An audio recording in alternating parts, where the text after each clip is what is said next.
Design is to put all the ideas, inspirations, and even questions together, thinking ahead. It's all about your attitude and your mindset. I'm Li Chenling. I'm a designer and creator. Join me to discover Design Shanghai with Audi.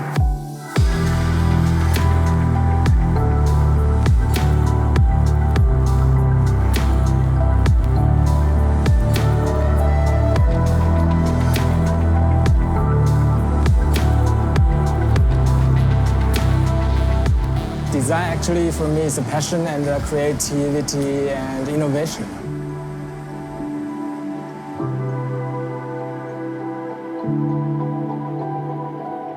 Progressive in design means always making changes, be avant-garde, lead the trend.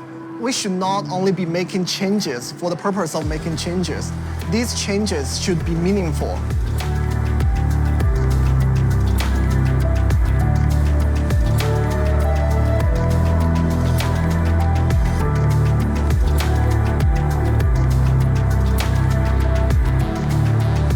Design is progress made visible, the ability to steer change and create the future.